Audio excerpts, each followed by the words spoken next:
Well, I was in the office this past week. It was my first day back, and it was more so calling patients, rescheduling them. Usually I am not at the front of the office, so this is kind of like a little bit of out of context for my role, but you're having the conversations where you're getting patients back in the schedule and being prepared for the patients that aren't comfortable to be seen yet. I think that is a big one to be ready for, is knowing what does that look like. We don't want to be put on the spot and have to communicate it as saying like, okay, well, when it's a safer time, because that would be implying that it's not safe to see them at this time. Good But point. being prepared for what that conversation looks like. And it may be just asking them, at what point do you think you would feel comfortable coming back into the practice? Which I had someone respond to me in the fall. Like, I think that during fall time, I'll be prepared to come back in. And then this would definitely be year-round, Laura, but then having a process for how are you going to follow up with these patients? Because this is going to be a different list than we're used to keeping, different than like the ASAP list or whatever it may be. So there's going to be a different process for following up with them. So making sure you really have that structure and a clear plan so you're not caught off guard as you're getting ready to reappoint these patients as well. Right. And I think having a real conversation, and I talk about this in some of the past webinars that I've done, find out what their concern is. It might not be safety. It might be that they're a small business owner and they got to go back to work. And so dental appointment is not a priority. So it might be safety. It might be they don't have daycare. So don't assume automatically that the reason they don't want to come in is because of safety. We go there, but that's not. So actually, this is a great time to remember that these are people we're talking about. What are their concerns? Christina, do you have any other thoughts around that or what you're advising offices to do? Yeah, so I think Chastity and you just touched on it perfectly, is that these are people and we have to just acknowledge their own fears or their own life changes. And in general, like life is different, so it has changed and we need to just really be aware of the fact that it's changed and we have to be accepting. And you also need to know what you're not accepting as well. So, what's okay and what's not okay in the practice. So even, the patient who comes 15 minutes late and they say, oh, I'm so sorry, like my kids, I had to get daycare and stuff. And normally we really, we empathize with that and we do everything we can to get our patients in. But that also means at this point in time that we're risking the safety of others. Right. So again, getting comfortable with those uncomfortable conversations to say, I'm so sorry you cannot be seen today. Right. And having those conversations up front with the front office, if you have somebody who is at the front who's a circle, somebody who's a lover and never wants to turn someone away, having that conversation with them and having them role play saying no, be like, role play saying no to me. Like, you're not good at saying no, say no to me. Right.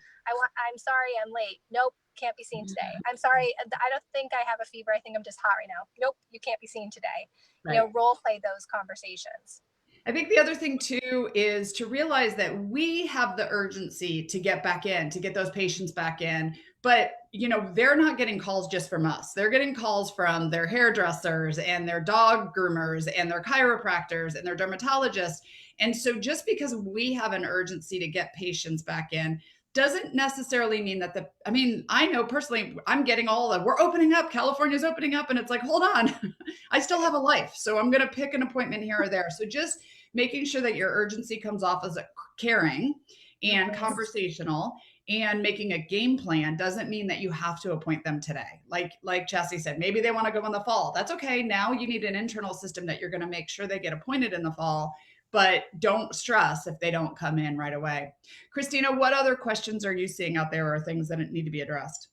So the one other main, difficult conversation that's coming up is managing patient expectations during this time, because appointments don't look different. It's not only our PPE that looks different, but also, our protocols that are in place are completely different. So really making sure that our patients understand. So from a hygienist perspective in the state of Vermont, we are at low risk at this point. We're entering level 3 of Reopening Up America. So technically we could do aerosol procedures if using an HVE, but many of us are going to still limit aerosol procedures as much as possible. So that means I'm going to selectively polish. And so a lot of us never really adapted that technique. We've always just polished all the teeth. Now I'm going to selectively polish. I'm going to do things differently. So even those little things, or instead of ultrasonicing or using the ultrasonic scaler on your entire mouth, I'm going to use it on localized areas. And so it's really important to let your patients know in advance, because Laura, you and I talked about this, to have them come in and then tell them, I'm not going to use the ultrasonic on you today. They're going to go, well, what do you mean? And they might smile and nod, but then they're going to go home and they're going to be angry. So having those conversations in advance is much more important to say, please note that currently we are not utilizing, we're not polishing, and we're not using the ultrasonic scaler. And then let the provider decide that at the time, but just, manage it by saying we're not doing it. And then if they do it, great. And the thing is too, and not make it seem like they're getting less of a service, like that they're getting, because then they're going to question, well, why am I coming in? So we've got to be confident in being able to tell them, this is what we are providing for you. And this is going to still be an amazing service. And it's important that you come in. Otherwise we'll have issues with cancellations of, oh, well, you're not actually giving me a real cleaning anyway. Yeah, but also and that's allowing them to reschedule too, right, Chastity? Yeah, but I think that it's a great point to manage that expectation that, even if it's saying to the patient, this is something we're not going to be doing at this time, but as always, we are going above and beyond to provide the highest quality of service. So we have extended your appointments by this length of time or whatever else it may be. And that can kind of help tie together if that PPE charge is going to be present.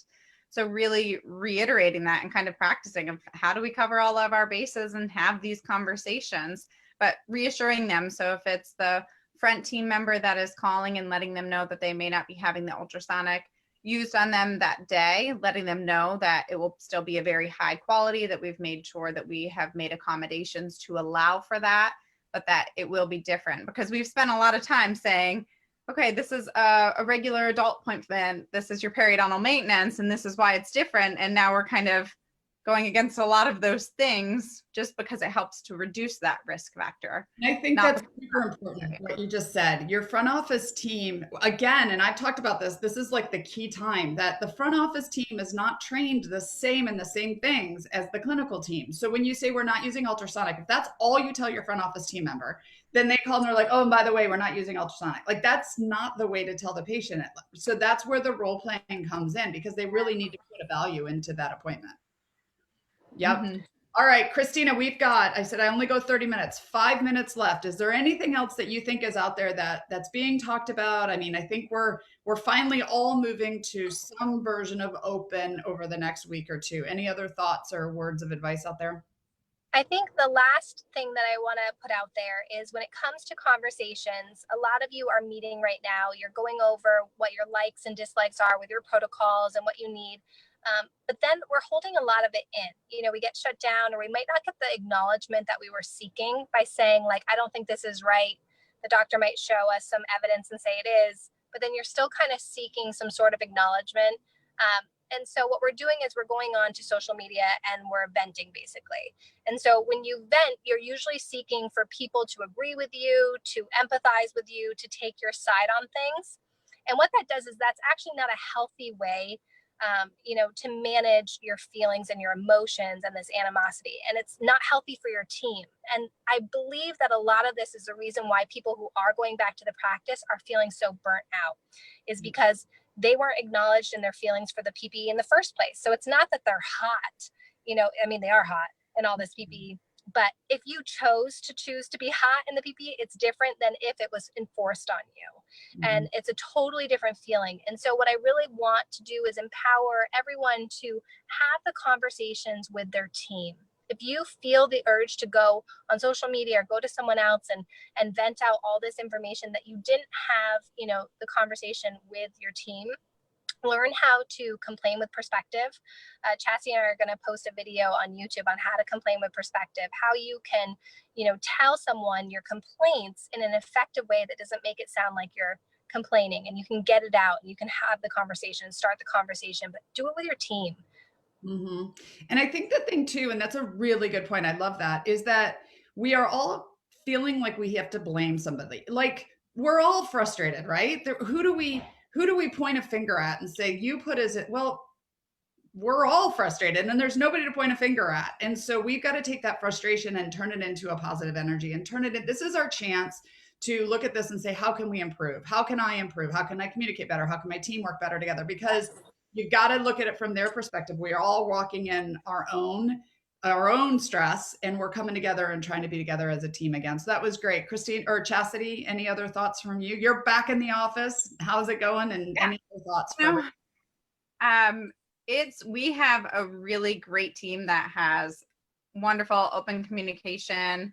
Just like Christina said, we did our respiratory training this past week. And so at the end of the meeting, it was, if anybody feels like there's anything that pops up or they're reading something online that conflicts with what we talked about today, send an email. Let's find what that information is. Let's find what the truth is behind this so we can make sure that we're all practicing in the safest way, really harnessing having that open environment. And then when you're running into those challenges, you can always use the 1-3-1 rule, which is you identify that one problem, come up with 3 potential solutions, and then what is your one recommendation? What is it that you would move forward with? So if you're hot in your PPE, maybe it's wearing a lighter gown, if that's what you're able to get. It's putting some outward facing fans, whatever it may be, and then creating kind of a proposal for what it is you would recommend to bring to the team or bring to your doctor. But keeping that solution oriented, because it is easy to say that we're frustrated with stuff or we're frustrated at someone, but once we blow off that steam, if we didn't come up with a solution, then we're back to square one and we're going to be frustrated tomorrow. Exactly. So. And I love that, especially for the dentist, for any team members watching this, or for all the team members, no matter if you're front office, hygienist, assistant, your doctor has a lot on their shoulders. They have a lot of stuff, more than just the PPEs. They've got to figure out the practice and the loans and the money and their own families and all of that. So coming with a solution and not just dumping a problem onto the doctor's lap, they already know this. But if you come with 3 options and say, this is what I recommend, I'll even be involved and lead the group, they're going to love you for it. And that's where leaders really shine. So thank you guys for stepping out of your work environment and coming and talking with me again.